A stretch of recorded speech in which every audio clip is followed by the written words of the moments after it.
Hi. வண்டி வந்து gear box வேலை. இன்றைக்கி வந்து நேற்று வந்து கடற்கரைதான் சவுண்டு வந்துச்சு. அதனால் வந்து கொண்டாந்து செக் பண்ணி பார்க்கலான்னு வந்துட்டேன். அப்புறம் வந்து வேலை செய்யணும், கியர் பாக்ஸ் வேலை செய்யணும். எல்லாம் வந்து கழட்டிட்டேன். இங்கே பாருங்கள், ஃபுல்லாக வந்து கழட்டிட்டேன். செக் பண்ணிக்கிட்டு இருக்காங்க, என்ன சொல்கிறாங்கன்னு தெரில. நமக்கு வந்து வருஷத்துக்கு ஒரு தடவை வந்து நான் கியர் பாக்ஸ் வேலை செஞ்சுருவேன். சவுண்டு வருது, கடற்கரை சவுண்டு வருது அப்படின்னாலே வந்து ஃபுல்லாக வந்து கியர் பாக்ஸ் வேலை செஞ்சுருவேன். அப்போ தான் வந்து சின்ன செலவோடு போகும், இல்லைனா வந்து பெரிய செலவாக இழுத்து விட்ரும். என்னென்னா அந்த பால்ட்ரஸ் எல்லாம் வந்து சின்ன சின்னதாக இருக்கும். அது வந்து கட்டாகி கீழே விழுந்துடு, கடற்கரைன்னு சவுண்ட் வந்துச்சுன்னா மற்றபடி எல்லா பார்ட்ஸ்லேயும் வந்து அது போய் அடிபட்டு விரிசலை விட்டுரும். மேலே கியர் பாக்ஸே விரிசல் விட்டுரும். அது 20,000 25,000 வரைக்கும் கூட செலவாகும், ஃபுல்லாக 2 பக்கம் அடி விழுந்துருச்சு அப்படின்னா. அதனால் ஃபஸ்ட்டு வந்து ஒரு சர்வீஸ், இன்ஜின் சர்வீஸ் விட்ற மாதிரி கியர் பாக்ஸும் வந்து சர்வீஸ் விட்டுருணும். இயர்லி ஒன்ஸ் கியர் பாக்ஸ் கழட்டி பார்த்தோம் அப்படின்னா அதில் என்னென்ன சாமானம் போயிருக்கோ அதை மாற்றிடுறது நமக்கு நல்லது. 5,000 7,000க்குள்ளார முடிஞ்சிடும். அதுதான் வந்து ரொம்ப இம்பார்ட்டண்டான விஷயம். இதில் வந்து பார்த்திங்கன்னா நம்ம தூரத்துலேருந்து கூட வருவாங்க. எங்கள் ஏரியாவில் எனக்கு வந்து இது ரொம்ப பக்கம். பழைய பஸ் ஸ்டாண்டில் தான் இருக்கேன். ஒரு 1/2 கிலோமீட்டர் 2 கிலோமீட்டருக்குள்ளாரே வந்து எல்லா கடைகளும் இருக்கும். மெட்டீரியல்ஸும் இங்கேயே வாங்கிக்கலாம். மெக்கானிக் வந்து 7-8 மெக்கானிக்கு பட்டறை இருக்குது நம்மளை சுற்றி.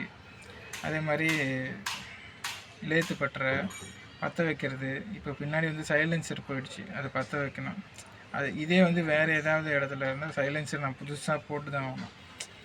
இது மாதிரி பற்ற வைக்கிறது, லேத்து பட்டறைங்கெல்லாம் வந்து கிட்ட இருக்கிறதுனால வந்து வேலை சீக்கிரமாக முடியும். இதே வந்து வெளியில் நான் இருந்த வாழப்பாடியிலையோ இல்லை இந்த பக்கம் ஆத்தூர்லேயோ இருந்திருந்தேன் அப்படின்னா ரொம்ப டிஸ்டன்ஸ் இருக்கிறதுனால ஒவ்வொரு இதுக்கும் வந்து நடந்து வளர்ந்து போயிட்டே இருக்க வேண்டியிருக்கும். நமக்கு டைமும் வேஸ்ட் ஆகும், அங்கே வேலையும் நடக்காது. இது நான் கிட்ட இருக்கிறனால அதை ஒவ்வொரு தடவை வந்து பண்ணிக்கிறேன். அதுதான் வந்து பெட்ரு. பண்ணிக்காமல் நம்ம பாட்டுக்கு ஓட்டிகிட்டே இருந்தோம் அப்படின்னா செலவு பெருசாக இழுத்து விட்டுரும்.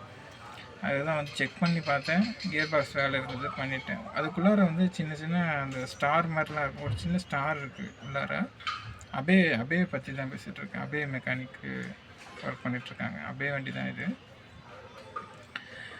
அந்த ஸ்டார்ஸ் வந்து பார்த்திங்கன்னா டப்புன்னு உடஞ்சிருச்சு அப்படின்னா கியர் பாக்ஸே பெருசாக வந்து அப்படியே ஸ்டக் ஆகிடும். வண்டியே ஸ்டக் ஆகி மூவே ஆகாது, ஸ்டக் ஆகிடும். வண்டி கயிறு போட்டு இழுத்துட்டு வர முடியாது, ஒன்றும் பண்ண முடியாது.